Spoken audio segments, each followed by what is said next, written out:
say trying to get funds from friends and family is a good or bad idea for a turnkey? Fantastic question. My answer is it depends. I can't say no because I've done it. I did. My investor partner was a is a really good friend of mine. I can tell you, I can better answer this with telling you the risk that I see with doing it.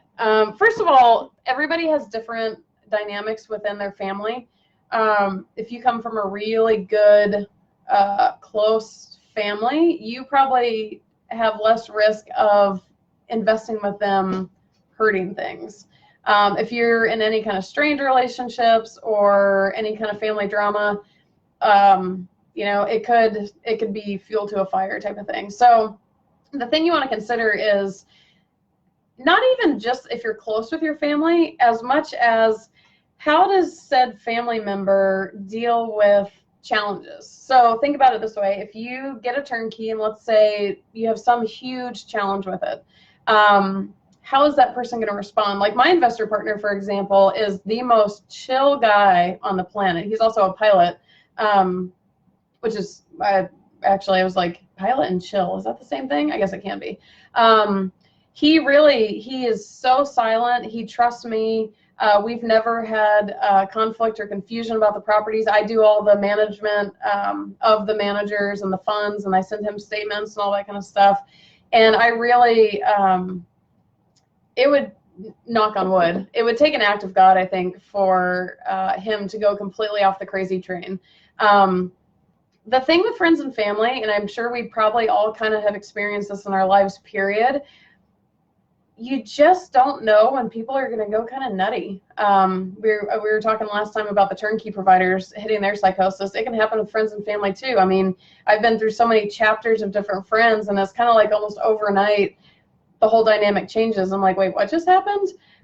So you want to think about things like that if you have money between you and you have agreements. And I would say, regardless if it's family and friends, even if it's the person you trust the most, I would absolutely get a legal agreement, partnership agreement drawn up to specify exactly what is the arrangement, what happens under certain conditions, what happens when you sell the property, what happens if there's a loss on the property, how are you going to split it tax-wise.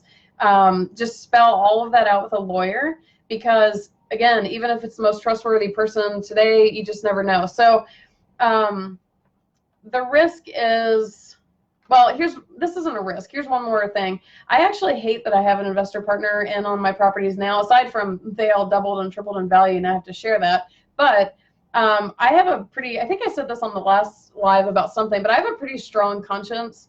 If something goes wrong, like we just had a really expensive turnover in one of my turnkeys, and the tenants were terrible. It was kind of on me for not being more on top of this. But I'm fine with expenses and whatever. I'm fine at a loss in a month or whatever it's going to be, because I know the value of real estate and how good of an investment it is on the long term. So I personally don't stress about those things, but I do stress about the potential of him stressing.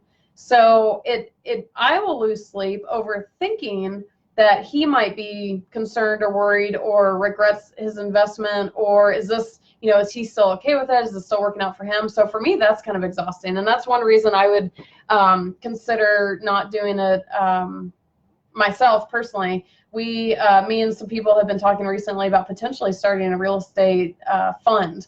So like where I would buy all the turnkeys and manage the managers and do all this thing. And so it would give people the opportunity to invest in this fund. And when we were talking to an attorney about the logistics of this, you can really do a fund in two ways. You can do a guaranteed rate where you give me the money and I pay you a guaranteed, say 7% or whatever, compounded over some amount of terms. Or the more common thing is to have equity partners. So the equity partners share in the loss and the profit with you. And I was like, ugh, I don't think I can do it, because that's essentially how I'm set up with my investor partner. And if something happened on this property, I would, especially if I was running a fund and multiple people were losing money on this, I would absolutely lose sleep. So that part's not really a risk, but I think it does depend on, don't only do it if you're really confident. And I would also say if the people that you're thinking of investing, partnering with, are pretty savvy on the real estate side, because like my investor partner is also a real estate investor, so he knows when unexpected expenses happen or whatever, that it's normal. This is a thing. I have one of my partners on this duplex, God bless her, one of my partners on this duplex that I bought locally to me, or we bought locally a year ago. We have a vacancy right now. We're trying to fill it with tenants, and she's kind of freaking out over the nickel and dimes, the little details, whereas I'm kind of the big picture person. I'm like, listen, I'm not going to put a tenant in who is not super qualified or that I can't stand or whatever. Like, it's not about the day-to-day dollars for me. It's I look at the bigger picture, and she just doesn't have the investor mindset. So I'd say that's another consideration, is what's the mindset of the person you're partnering with. Do they understand real estate and all the dynamics that come with it? Because that'll make a huge difference if you have any challenges. Or if they don't, if they're super chill and cool being a dead silent partner. Yeah, so just really kind of consider it. It can go wrong very quickly and very fast, or it can go completely right. So yeah, I hope I gave you some things